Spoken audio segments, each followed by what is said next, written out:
తమిళనాడు నిన్నగాక మొన్న కేసు వేస్తే మంచి తీర్పు వచ్చింది.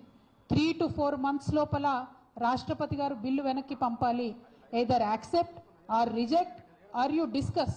ఈ మూడిట్లో ఏదో ఒక ఆప్షన్ ఉంది, కానీ స్టేటస్ కో లాగా డీప్ ఫ్రీజర్లో పెట్టుకుంటామంటే కుదరదని కరాఖండిగా సుప్రీంకోర్టు తీర్పు ఉంది. ఈ 3 దశలు ఉన్నప్పటికీ కాంగ్రెస్ పార్టీ నిన్న ఏం మాట్లాడుతున్నారు? పొన్నం ప్రభాకర్ గారు మేమందరం పోయి ధర్నా చేస్తామన్నారు. ఇదివరకు కూడా పోయి చేసిరు కదా, ఏమైంది ఆ ధర్నాతోని? మీరు చేసిన మీ ధర్నాకు మీ నాయకుడు రాహుల్ గాంధీ మిమ్మల్ని పట్టించుకోలేదు, మీ ధర్నాకు ఆయన ఆనాడే రాలేదు. రేపు మళ్ళీ పోయి ధర్నా చేస్తామంటున్నారు. ఓకే, సంతోషం, మంచిది. ఇక్కడ చెప్పేది ఢిల్లీలో చెప్తారు, చేయండి. కానీ ఎంత అవహేళనగా మాట్లాడుతూ ఉన్నారు ఇవాళ పొన్నం ప్రభాకర్ గారు అంటే, మేము పోయి ధర్నా చేస్తాం, అందరు బీసీలు రావాలి, అందరు ఎమ్మెల్యేలు రావాలి, అందరు ఎంపీలు రావాలి అంటే ఏంది ఇది? మేము సత్రంలో భోజనం పెడుతున్నాం, మీరు అందరు రావాలి అన్నట్టు ఏం మాటలు ఇవి? మీకు సీరియస్నెస్ ఉందా? అసలు బీసీ బిల్లు సాధన చేయాలని ఉందా లేదా? ఉంటే బాజాప్తా ప్రభుత్వ పరంగా అఫీషియల్గా ప్రోగ్రాం పెట్టండి, అఖిల పక్షాన్ని ఇన్వైట్ చేయండి, లెటర్స్ రాయండి ముఖ్యమంత్రి గారి తరఫు నుంచి. మర్యాద పాటించండి, పద్ధతి పాటించండి. ఎట్లా అయితే తెలంగాణ విషయంలో మొత్తం అందరం కూడా 50 మందిని పార్టీలకు అతీతంగా ముందుకెళ్ళి కొట్లాడినామో, బీసీ బిల్లు సాధించాలంటే కూడా అన్ని పార్టీలకు సంబంధించిన అందరినీ ఇన్వైట్ చేయండి, చేసి ఢిల్లీకి తీసుకొని వెళ్ళండి. ఏకపక్షంగా మీరు ఎటుపడితట్టు మాట్లాడతాం, మీరు రావాలి, అందరు రావాలి అంటే ఇది అవతలి వాళ్ళ మీద నెపం నెట్టేటటువంటి ప్రయత్నం తప్పితే సీరియస్నెస్, చిత్తశుద్ధి కనపడతలేదు. కాంగ్రెస్ పార్టీ ఢిల్లీలో తలపెట్టినటువంటి ధర్నా ఏదైతే ఉందో కేవలం బీహార్ ఎన్నికల కోసం చేస్తున్నటువంటి డ్రామా, అంత తప్పితే బీసీల మీద చిత్తశుద్ధి లేదు. మీకు చిత్తశుద్ధి ఉంటే, ధైర్యం ఉంటే కేసు ఎందుకు వేస్తలేరు? రాష్ట్రపతి గారి మీద ఇమీడియట్గా కేసు వేయండి. సుప్రీంకోర్టులో ప్రెసిడెన్స్ ఉంది, తక్షణమే ఆర్డర్ వస్తుంది. చేయాల్సిన పని వదిలిపెట్టి రాజకీయంగా కేవలం దీన్ని సాగదీసేటటువంటి ప్రయత్నం చేస్తున్నారు.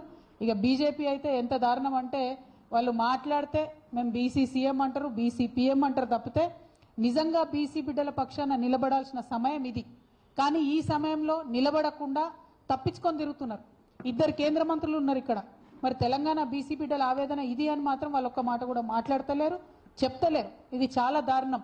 మరి 4, 5, 6 తారీఖున నిన్న రాష్ట్ర ప్రభుత్వం ఏదైతే ఢిల్లీలో చేస్తామని చెప్పినారో దీక్ష, ఏం చేస్తారో మరి వాళ్ళు. ఒకరోజు కలుస్తారట రాష్ట్రపతిని, ఇంకో రోజు దీక్ష చేస్తారట. ఆ దీక్షకు ఎవరు వస్తారో తెలియదు, ఏమొస్తారో తెలియదు.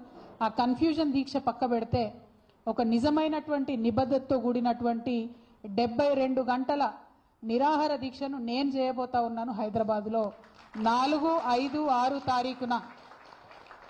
ఆగస్టు 4, 5, 6 తారీఖున నేను ఇదివరకు ఎట్లా అయితే అంబేద్కర్ విగ్రహ సాధన కోసం 72 గంటల నిరాహార దీక్ష చేశానో, బీసీ బిల్లు సాధన కోసం కూడా రాష్ట్ర కేంద్ర ప్రభుత్వాలపై ఒత్తిడి పెంచడానికి, మన తెలంగాణ రాష్ట్రంలో బీసీ బిడ్డలకు ఎంత అవసరం ఉంది బీసీ బిల్లు అనేటటువంటి అంశాలని ప్రపంచానికి తెలియజెప్పడానికి తెలంగాణ జాగృతి అధ్యక్షురాలుగా, తెలంగాణ బిడ్డగా, ఒక సోదరిగా నేను నిరాహార దీక్ష 72 గంటలది 4, 5, 6 ఆగస్టు నాడు చేయబోతా ఉన్నాను.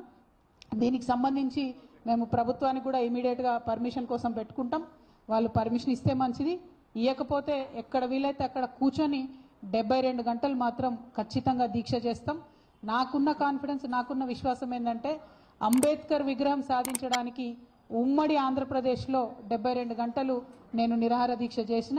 ఆ తర్వాత అనౌన్స్మెంట్ వచ్చింది, కిరణ్ కుమార్ రెడ్డి గారు ఆనాడు ఒత్తిడికి తలొగ్గి అంబేద్కర్ విగ్రహాన్ని అసెంబ్లీలో పెట్టడం జరిగింది. అదే పంతాను, అదే గాంధేయవాదాన్ని, అదే ప్రజాస్వామిక పరిధిలో